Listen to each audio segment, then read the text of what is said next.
it really is a 20-year sales cycle, because if the spec of the building is wrong, chances are it won't meet what you need for your baggage handling system to perform best.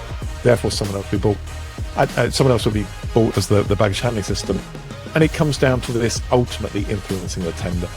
And I think, again, this is probably a whole other podcast, and it's really complex, but don't just think about the sales process moving more to marketing. What marketing should be doing is addressing people prior to that sales process. Yeah. In large purchases where you have tenders, I think that's already accepted. People understand to get it written around your product, you'll be the one that's chosen because your product will be the best fit.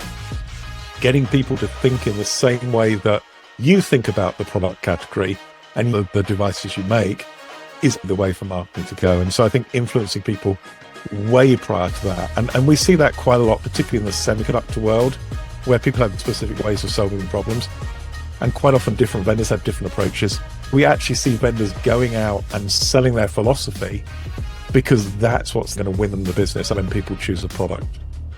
Yeah, that's why this is such a great example to me, because while the 20-year sales cycle, probably people are having a heart attack hearing that, but it's a perfect encapsulation of even the challenges of an 18-month deal or a 2-year deal, which is obviously very common in B2B, particularly in tech.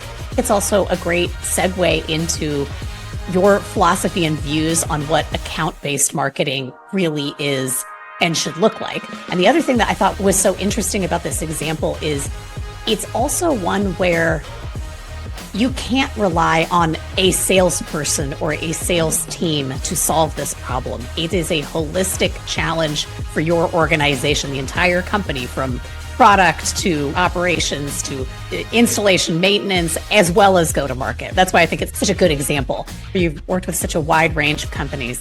What do you think that high performance organizations do differently from average performers?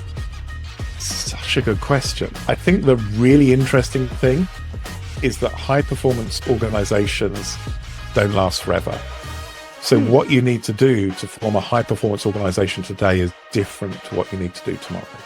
And so I think what high performance organizations are doing is they're continually looking for what actually makes the difference. And they're very prepared to accept that what they did yesterday maybe isn't right today.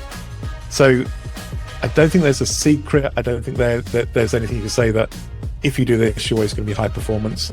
But I think actually it's being able to really get what you do matched to the time that you do it. Timing is everything. If you want some advice, don't buy a technology agency 3 weeks before the .com crash.